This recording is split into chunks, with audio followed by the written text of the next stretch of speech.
Welcome back to Golf Training Hacks. I bet you think the point of Golf Training Hacks is to get you to be a better golfer. Well, actually, our real goal is to get you to move better every day. And the byproduct is that you become a better golfer. We want you to move better every day so you're pain-free and you can do all the things you want in your daily life and have a better quality of life. So we use golf to get your attention, but we really just want you to move better. But seriously, of course, if you move better, you're going to play better golf. And clearly we focus on, golf and golf training hacks, but really it's about improving movement quality. That's how you improve sports performance. When you improve your movement quality every day, you're going to improve your sports performance, whether it be golf or any other sport, but you're also going to reduce injury risk. And really that's what we're about at Golf Training Hacks. We want to reduce those injury risks from golf. Now we focus a lot on back injuries and back and spinal issues at Golf Training Hacks because that's such a common problem among golfers and among the general population. To keep your back healthy, you need to keep your spine aligned properly, because when your spine is properly aligned, it can buffer the forces that are placed into it, and there's a lot of force in the golf swing. When it's misaligned, it can't buffer those forces, and small injuries accumulate, microtraumas. And when you keep accumulating these microtraumas, that's when the big injury occurs or the pain occurs. But it's not just about keeping your spine aligned correctly. Our bodies are compensation machines. We are compensation experts. So if one area of the body doesn't move correctly, your brain will find another movement solution to get you moving. Now that other solution may not be the most optimal solution in your body, but it's going to find some way to move. So let's bring this back to golf. If your hips don't function correctly, if they're stiff and weak, but you need to get that rotation, your brain is going to find another movement solution to create rotation. And unfortunately for a lot of golfers, the brain finds that rotation in your lumbar spine. Now your lumbar spine is not set up to rotate like your hips, your T-spine, and your shoulders. Hips, T-spine, and shoulders is where you should be getting rotation in the golf swing, not your lumbar spine. So if you're getting more rotation in your lower back than you should, and you're bringing that lower back to end range over and over and over again, you're accumulating small injuries to the vertebrae, discs, and ligaments in the lumbar spine. Microtraumas. These microtraumas will build up over time. So if you're golfing for a long time and you still have that compensation, every time you swing a golf club, you're going to have some microtrauma that builds up. So swing that club enough times with that compensation, build up those small injuries, and eventually have the acute injury in your lower back or back pain. And that's what we want to avoid. So in this video, we're going to work on your hips, because we want your hips to function correctly so that everything above and below it functions correctly. Specifically in this video, we're going to work on the muscles around your hips, because we want to be able to gain access to your hip capsule at some point and make that access easier, because we want to work directly on the hip capsule to get that moving. But in order to do that, we have to improve the pliability and the flexibility of the muscles, and the strength as well, of the muscles around that hip capsule. So let's get started working on those hips. In this video, we're going to work on gaining access to our hip capsule. And we're going to do that by working the muscles around the hips. Because sometimes the muscles around your hips can constrain your movement. Maybe it's not the hip capsule, maybe it's those muscles just aren't loose enough, you have some stiffness or some soreness. That's what we're going to do in this video. Now we recommend that you watch this video right through. See what we're doing, then go back to the beginning and take each exercise as a discrete unit. Watch it, pause the video, and do it on your own, and do it for as long as you'd like. After that, move on to the next one. Eventually, you're going to know how to do this, you're not going to need the video, and you're going to be able to do it on your own. And the goal is that you create a habit or routine that you keep doing and keep maintaining the best that you can for your golf game. Yep, that's right. Okay, so let's get started. So in this video, we're going to do some basic rocks, but not really as an exercise. We're going to use our basic rock pattern to find out where we might be stiff. So let's get started. So to do a basic rock, it's pretty simple. You get on all fours, and you're just going to rock back and forth. Now the purpose of this is to see where you're stiff. So you should be assessing how your back feels, how your hips feel, how your quadriceps feel to see if you're stiff. Now, the ideal would be to be able to get back this far, but that's not what we're trying to do now. We are just trying to see where we're stiff. So that's a basic rock. So you're going to assess where you're stiff, and then what we're going to do next is work on areas that will get us better access to the hip capsule. And you're going to use your head, you're going to look down and look up as you rock. That's right, because you need to get some neck motion in this as well. In this segment, we're going to use a lacrosse ball, a tennis ball, or a roller to work the muscles around the back of your hip towards the side. Now, we're doing this because, again, we want to get access to our hip capsule, but we can't do that if we have stiffness in the muscles that are surrounding the hip. So it's really good to do some self-massage, self-myofascial release with something before you begin to work on your hip capsule, or even do some kind of a stretch. So I'm going to use a lacrosse ball. You can start with a roller or a tennis ball. But I wouldn't start with the lacrosse ball to begin with. It's quite firm unless you're used to the process. So you have your roller, and then if you want to try the ball, start with the tennis ball and then move on to the lacrosse ball as a recommendation. Yeah, these are pretty hard, but I've been doing this for a while. So I'm just going to show you where we're going to put this. You're going to start towards the midline, towards your spine, and then you're going to work the top of your pelvis out to your hip. Okay, so you're not going deep into the glute, you're not going up into your lumbar spine. We're just kind of working the top of the pelvis and the glute muscle that's there out to the side of our hip. Okay, ready? Okay, so I'm going to take this lacrosse ball and I'm going to put it in that spot. I'm going to give you a little more room, Cheryl. Cheryl's got the roller on the spot that I have just put the lacrosse ball. Now, when you're doing any kind of stretching, mobility, or self-massage, you want to breathe in and out through your nose and take deep diaphragmatic breaths, because you need to send a neurological signal that the position you're in is okay, so that it will release. Stretching, mobilization, massage therapy, whatever you want to call it, self-myofascial release, has a huge neurological component. So, Cheryl's found the spot that she's going to work on. I found a spot that I'm going to work on. And we're going to start by just breathing into this spot. So you take a deep breath in through your nose, and out through your nose. And let the weight of your body sink into that area. Now, it shouldn't be real uncomfortable. If it's really uncomfortable, you can use your legs and kind of release some of the pressure.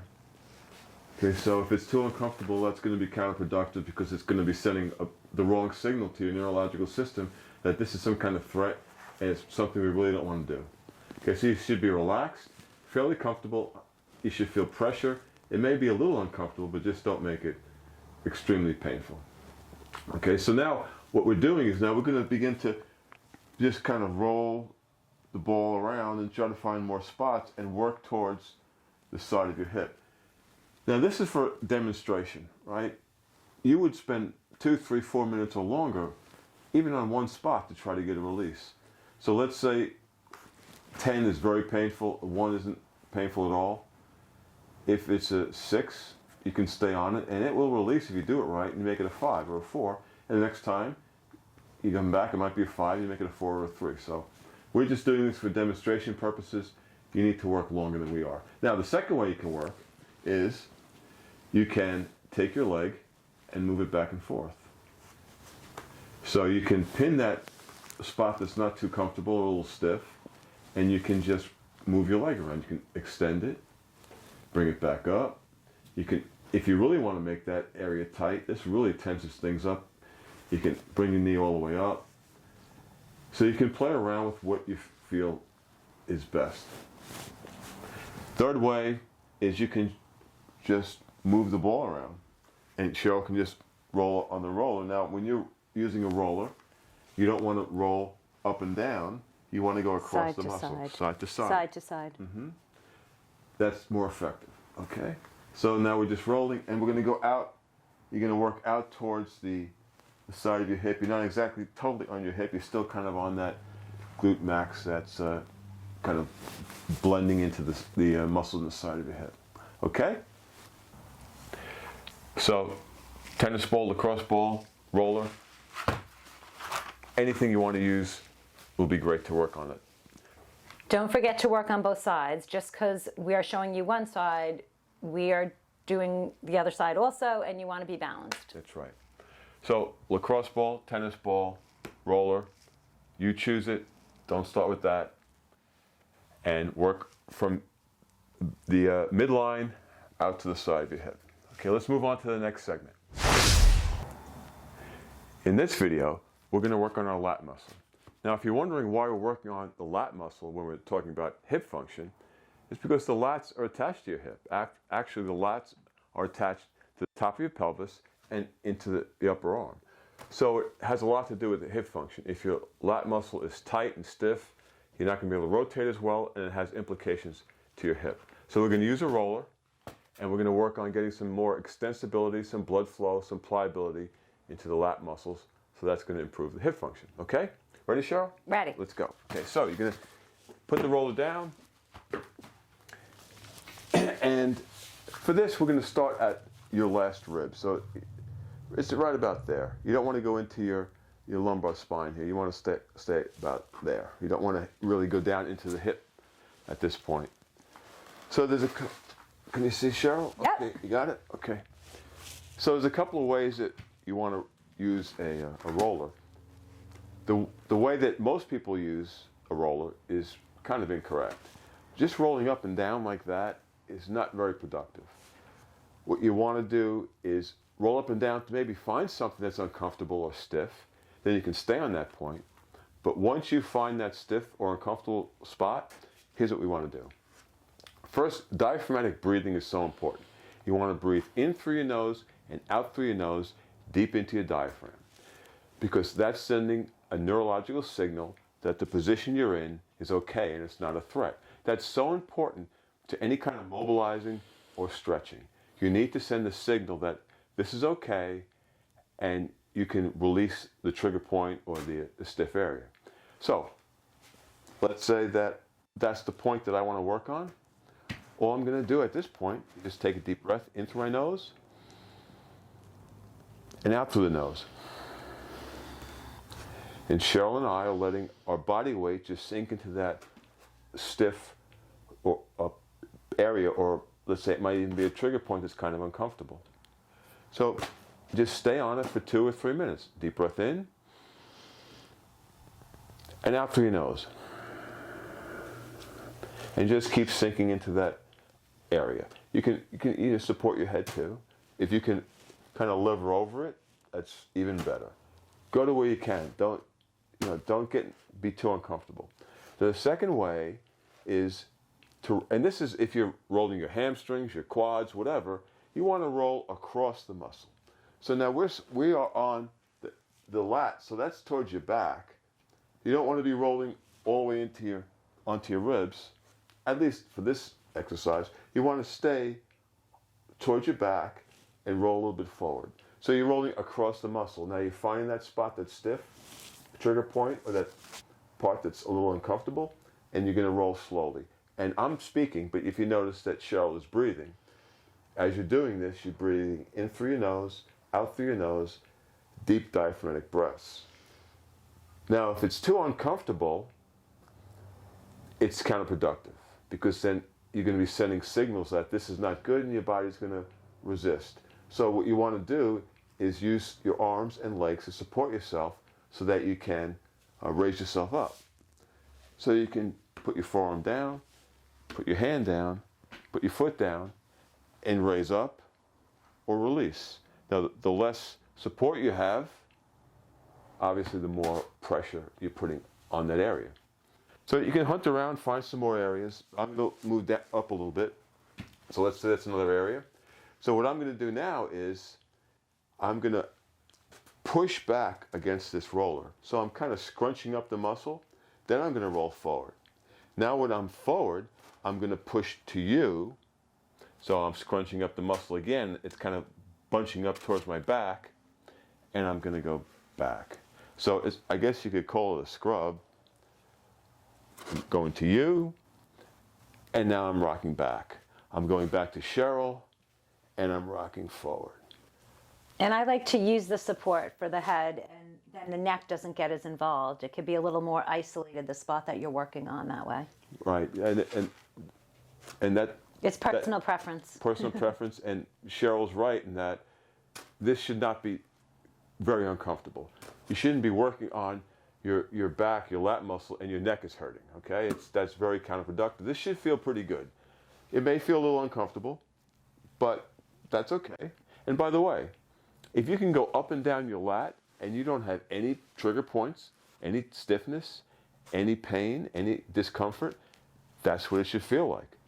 Muscles should be able to be pressured and not feel pain. That doesn't mean you shouldn't do this. Once you're clear all the way up and down, this is a maintenance. You keep doing it. Just because you don't have a trigger point or some discomfort doesn't mean you have to stop. Okay, guys? Good luck. Let's move on to the next segment. So to help get access to your hips and extension and flexion in your hips, you want to work on the system in your torso and your thighs that's actually connected together. Your quads and your abdomen are really one system, right? We're a system of systems. So you don't want to work on one thing and forget the other thing. When you go into flexion, this whole system is working.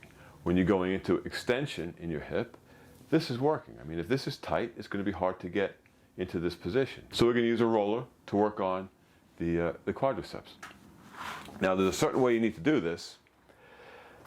Rolling up and down like we see a lot of people do in the gym really is not that effective. Okay, this doesn't do a whole lot. But what it does do for us is it finds a spot that might be uncomfortable or stiff or a trigger point.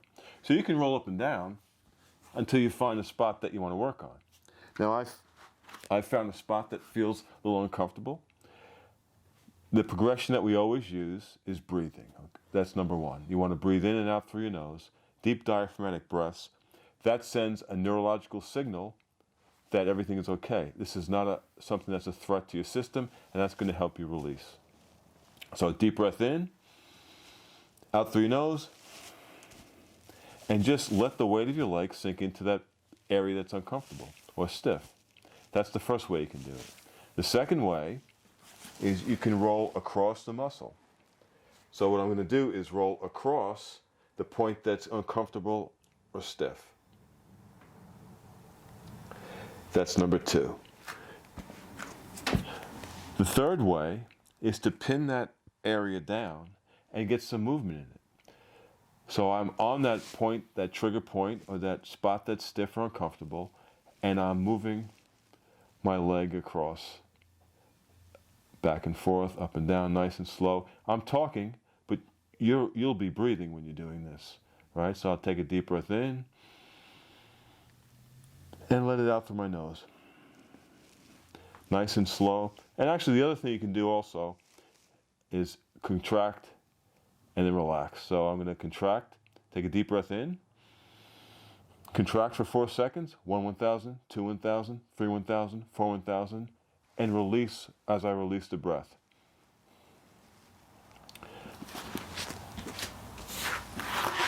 Okay, guys, that's several ways you can roll your quads to begin to get some release into the muscles that might be hindering hip movement. I did this in about 2 minutes. That's not enough time. This is just for demonstration. You need to spend some time, at least 2, 3, 4 minutes on an area that you want to work. Okay, but you don't have to do the whole thigh at once. Find a couple of spots, make a change, come back to it again another time. All right? Let's move on to the next segment. In this video, we're going to work on the abdomen. Now, the abdomen, even though we're working on hip extension and hip flexion in this video, your abdomen and your quadriceps are one system. So if this is tight or painful, it's really difficult to get some hip extension or hip flexion, right? So you want everything to work from here to here. We're going to use a roller. You can actually use like a child's ball or a deflated, half-deflated soccer ball or something like that. I'm just going to use a roller because I have it here. You're going to put the roller on your abdomen, and you're going to find some spots that might be a little bit uncomfortable, a little tight, and you're just going to breathe into it. So I'm going to go off to the side on this.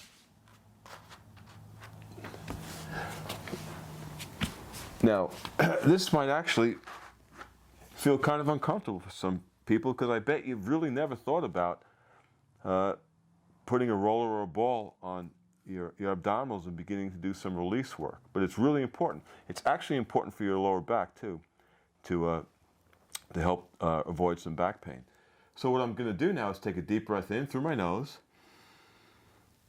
and I'm going to release through my nose, and I'm going to sink into this this roller.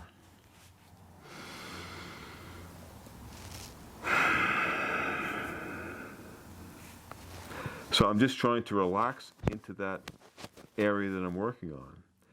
Deep diaphragmatic breath. In through your nose, out through your nose. So when I'm breathing in, I'm trying to push my abs, my diaphragm, into that roller and raise up. So I'm breathing in, and then I'm letting it all out. And I'm trying to sink into that area, okay? So you can just hunt around, find some areas that might be stiff, and this could end up being a little uncomfortable because you probably never have used a roller or a ball on that area. So be careful, you know, go to the level that you're comfortable, all right? If you need to not release completely, well, that's fine too. That could be pretty uncomfortable for many of us. We've never worked that area. So, you know, do it up to your capabilities. You shouldn't get in too much discomfort, because that's sending the wrong neural signal. Now you're sending the signal to your neurological system that this is a threat, this is uncomfortable, so protect and don't release. That's not what you want.